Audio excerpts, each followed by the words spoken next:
Eu recebo em nossos estúdios o professor doutor Nilson Euclides, nosso analista político, cientista político. O clamor das ruas, as manifestações no Brasil e os últimos acontecimentos no Congresso Nacional. A presidente Dilma, como você já sabe, entregou ao Congresso a sua proposta de reforma política através de plebiscito, o que acabou desgostando alguns parlamentares, alguns partidos, até a própria base da presidente Dilma ainda não entrou num consenso com relação a este plebiscito. O professor também nos fala sobre o recado das ruas, o recado da população, a classe política brasileira, que hoje não representa, para a juventude principalmente, o povo brasileiro. Professor Nilson Euclides, muito boa noite. Boa noite, Alain. Tudo bem? Tudo bem. Como foram as férias, professor? Excelente. Graças a Deus. Professor, como sempre, o momento político brasileiro é a nossa pauta. Eu até postei aqui na nossa página no Facebook, a pressão das ruas, né, levou a presidente Dilma a sugerir uma consulta popular, um plebiscito, que hoje é o grande tema de debate no nosso Congresso. Uma resposta às manifestações em todo o Brasil, elas começaram com o movimento do Passe Livre, no Rio de Janeiro e em São Paulo principalmente. Houve aquela redução esperada em alguns estados, por exemplo, em Goiás, o governador Marconi Perillo deu uma resposta bastante contundente, passe livre para os estudantes, ou seja, reduziu a tarifa a zero, não sei quem é que vai pagar essa conta no final. Mas, professor, qual o recado das urnas para a classe política brasileira? De que há uma insatisfação, né? A sociedade brasileira não está satisfeita com seus representantes, não está satisfeita com as suas instituições políticas, e aí os partidos políticos têm responsabilidade. Então, a mensagem principal é que o povo brasileiro está reivindicando democracia, mas uma democracia que vá além das urnas, que vá além do voto. Ela está pedindo uma maior participação nos processos de decisão. Eu acho que isso é a mensagem mais forte que as ruas estão mandando para o nosso parlamento. O presidente Dilma sugeriu esse plebiscito para ouvir a população. Professor, o Congresso é para legislar. São os representantes do povo que devem votar os projetos que representam os anseios da sociedade. Mas a gente vê que a pauta das reformas política, eleitoral, tributária, reforma trabalhista, elas emperram nos vários interesses dos grupos, dos lobbies que operam hoje no nosso Congresso. Professor, quer dizer que o Congresso só funciona no tranco? De repente começaram a votar, a gente também percebe isso, os políticos estão sendo pressionados pela opinião pública e aí começam a votar? O que a gente está vendo é essa pressão das ruas provocou aí um dado positivo, que é exatamente essa chacoalhada no Congresso, né? De repente as lideranças políticas, os partidos, se viram diante de uma situação em que o povo na rua estava dizendo aquilo que eles deviam ter dito nas sessões, nos seus projetos, enfim, eu acho que isso foi importante. Agora, essa questão do legislativo, a forma com que o legislativo vem levando nas últimas 2 décadas, é um processo que eu acredito que com essas mobilizações, e não só com essas mobilizações, até por conta das discussões que estão sendo travadas entre os partidos e as outras instituições políticas, irá provocar com certeza algumas modificações. Professor, mas parece que alguns políticos não entenderam o recado das ruas. Essa questão do uso de um avião da FAB pelo presidente do Senado para levar a família, olha só que coincidência, para um compromisso, uma agenda no Rio de Janeiro no dia do jogo da seleção brasileira. Isso, na sua opinião, não era para ser um caso para ser investigado num pente fino do próprio Congresso, já que envolve o seu presidente?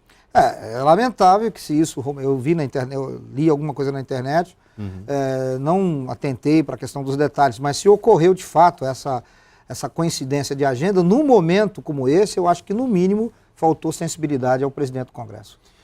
Professor Nilson Euclides, e essa questão do plebiscito. O presidente Dilma apresenta aqui algumas propostas no envio anteontem dessas sugestões de consulta popular. O primeiro deles é o financiamento de campanha, público, privado ou misto. Qual o melhor sistema para o Brasil, em sua opinião? Olha, cada democracia, cada país, cada povo tem uma característica.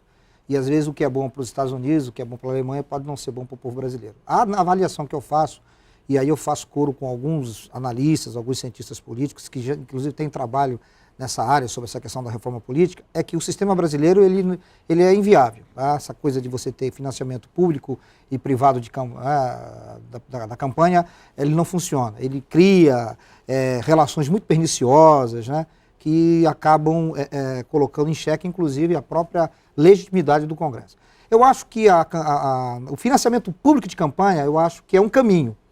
Não podemos afirmar que ele vai resolver todos os problemas, porque ele tem que vir acompanhado de uma série de modificações no atual sistema que o Brasil tem, tanto partidário como eleitoral. E aí a gente vai ter que discutir a questão do voto distrital, a gente vai ter que discutir a questão do voto majoritário, ou voto proporcional, ou misto, como alguns dizem que na Alemanha funciona, mas eu não sei se isso funcionaria no Brasil. Mas eu acho que o mais importante de tudo isso é que essa discussão, ela virou uma pauta no Congresso, ela virou uma pauta aqui no seu programa, e ela está sendo discutida na universidade, quer dizer, então eu acho que essa é uma oportunidade que os partidos e o povo brasileiro, de forma organizada, obviamente, deve tratar. E agora, a solução para você melhorar a democracia é, primeiro, o sistema que está aí não funciona. O povo está dizendo isso. O que é melhor para o Brasil? Eu acho que financiamento público, voto distrital, majoritário ou misto, talvez seria aí com cláusula de barreira também. Tá? A cláusula de barreira foi até debatida entre 2007 e 2008, com um percentual de 5% de representatividade no Congresso, o que acabou depois sendo derrubado. O senhor acha que 2% de representatividade é um bom número? Olha, hoje nós temos o eleitorado brasileiro em torno de 130 milhões, 125 milhões de eleitores. Se você pensar que 1% disso é 1 milhão e 300 mil pessoas, eu acho que 2% desse eleitorado, como cláusula de barreira, seria interessante. Não estou dizendo que esse é um número definitivo, mas eu acho que essa cláusula de barreira deve existir. Eu acho que o processo hoje, o processo de formação de um partido político, 500 mil assinaturas, eu acho pouco, eu acho que a lei precisa endurecer um pouco mais, e é preciso também, alguns deputados, inclusive, eu vi uma entrevista da deputada Manuela, lá do Rio Grande do Sul, do PCdoB do Rio Grande do Sul, diz que ela acha que a questão do voto proporcional não pode ser, não é uma coisa boa para a democracia, mas eu acho que existem alguns problemas que são problemas crônicos da democracia, no sistema brasileiro, que eu acho que essa reforma é uma oportunidade que a gente tem de melhorar, de qualificar. Cláusula de barreira eu acho que é uma coisa que tem para acabar com as siglas de aluguel, as legendas que são criadas apenas para, enfim, como se citou aqui o caso do PEN no Acre, surgiu num momento espetacular para aqueles que precisavam mudar de partido, mas depois virou um problema para os deputados que hoje estão no PEN, né? É o que algumas pessoas falam. Mas, professor, hoje no Brasil, para você que está em casa entender esse debate, o nosso sistema é misto, o de financiamento de campanha. Ele ocorre da seguinte maneira: existe o fundo partidário, os partidos recebem recursos da União, conforme também a sua representatividade no Congresso, e podem receber doações de pessoas físicas e também de empresas, o que é, no Brasil, um sério problema, e a população reclama bastante disso, em virtude do poder das grandes empreiteiras que detêm obras de grande valor no Brasil e que elegem os políticos que lhes convém. Isso é um sério problema em nosso país. Sistema eleitoral, professor, o senhor já deu uma pincelada, mas vamos explicar para o nosso telespectador. A proposta do plebiscito é debater com a população as 5 possibilidades. O sistema eleitoral proporcional, onde as vagas na Câmara e nas assembleias são divididas de forma proporcional à votação das siglas. A lista flexível, o eleitor vota no candidato ou no partido. Lista fechada, o eleitor vota no partido que define os candidatos, aquela lista, o PCdoB. Pega lá os nomes que acha melhor e coloca na cabeça da sua lista os que conseguirem os votos necessários, dependendo ali da votação na sigla, é os que se elegem. Então muita gente acha que isso pode criar também os caciques ficarem no poder apenas e não haver renovação. Um problema da lista fechada. O sistema eleitoral majoritário, os candidatos mais votados em cada distrito vencem, é o sistema que hoje elege presidente da República, governadores, prefeitos e senadores, o mais votado leva. e o sistema de voto distrital misto. O eleitor vota em um candidato do distrito e depois em um partido. Primeiro, professor, qual o melhor sistema que o senhor acha que a realidade brasileira, a cultura brasileira pode absorver melhor? Eu acho que uma questão que não foi colocada e que eu acho importante. Eu estou fazendo aqui a fala do senador Cristóvão Buarque. Nós temos que acabar com a reeleição para o mesmo cargo. Recentemente ele fez um pronunciamento no Senado, interessante, estava discutindo justamente essa questão do financiamento público, privado, e ele tocou numa questão que é fundamental. A reeleição foi um mal para a democracia no Brasil. E eu acho interessante que, uma vez você se lançar candidato a deputado federal, eleito como candidato federal, você não pode ser reeleito no mesmo cargo. Você pode ser reeleito num outro cargo. Compreende? Eu acho que com isso, essa questão, por exemplo, quando você discute lista fechada, você vota... Eu acho que votar em lista fechada fortalece os partidos. E aí tem essa questão dessa coisa do cacique, hoje não existe o caciquismo no Brasil, a política brasileira é uma literatura farta nesse sentido. Os Sarneys e os Renans então, quer dizer, proliferam. Não é a lista fechada que vai provocar isso, nós já temos isso. A lista fechada, ela valoriza os partidos, sim, valoriza os partidos. Agora, é claro, se você criar só a lista fechada com voto majoritário ou voto distrital misto, não resolve o problema. Eu acho que o problema da reeleição num mesmo cargo seria um ponto fundamental. Porque aí você quebraria exatamente essa questão de, por exemplo, você ter um candidato que se elege 4, 5, 6 vezes a deputado federal, a deputado estadual. Ele tem o direito de concorrer a outro cargo. O que, de certa forma, você quebra essa corrente e abre espaço para que os partidos renovem os seus quadros. E quebra essa história do político profissional também, né? Exatamente. Professor, o fim das coligações partidárias, que mexe com os partidos menores.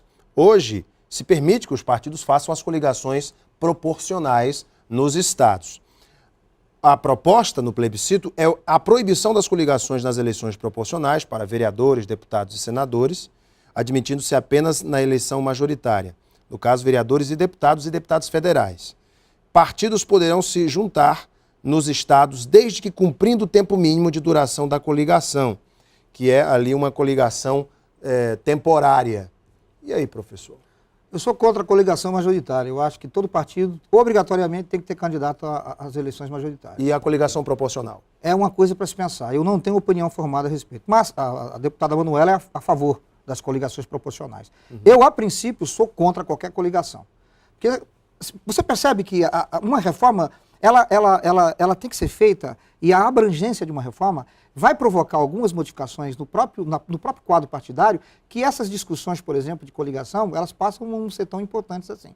Mas eu acho que, a princípio, coligação para majoritário não. Você tem um partido, o partido tem que ter candidato a Senado, candidato a presidente, candidato a governador. Isso aí, toda a legenda tem que ter. Com o fim das coligações proporcionais nos estados, os partidos menores vão ter que se fundir ou vão acabar, porque é difícil competir um partido pequeno, e se houver a cláusula de barreira, principalmente com um partido maior, com mais poderio, com mais fundo partidário. Por isso que a reforma tem que ser ampla, uma reforma que mexa com tudo. E para a gente finalizar aqui, suplência do Senado, a redução dos suplentes, cada titular teria apenas um substituto, o fim dos suplentes ou a proibição da eleição de suplente que seja familiar do titular. O que o senhor pensa sobre essa questão dos suplentes? Acaba com o suplente. O candidato foi eleito, se ele renunciar, o mais votado assume a vaga, acaba com isso. Isso é uma pouca vergonha. Suplente é uma questão que o povo realmente já... Aliás, é uma coisa que eu não gosto nem de falar muito, porque só de comentar já me... já dá raiva, professor. Voto no Congresso, professor? Voto aberto para todas as decisões parlamentares ou voto secreto? Não, voto aberto. A democracia, um país que... um político, um povo que acredita nas suas instituições, que acredita na democracia como valor máximo de uma sociedade, não pode abrir mão do voto aberto. Mas hoje, por exemplo, quando vai se votar para perda do mandato, uma eleição para a mesa diretora do Congresso, em que há os melindres, há os jogos de bastidores, você não acha que tem que ser secreto? Não, absolutamente. Voto tem que ser claro, tem que ser aberto. Independente da matéria que esteja votado. Se é processo de cassação de um deputado, de um senador, o voto é sempre aberto, sempre tem que ser aberto. Vou dar uma paradinha para o intervalo, a gente volta com o professor Nilson Euclides para tratar de outros temas também. Vamos falar sobre esse momento da queda de popularidade da presidente Dilma. Marina se capitalizou com isso tudo? Como é que o professor vê esses e outros temas e as perguntas dos nossos internautas? A gente volta daqui a pouquinho. Até já.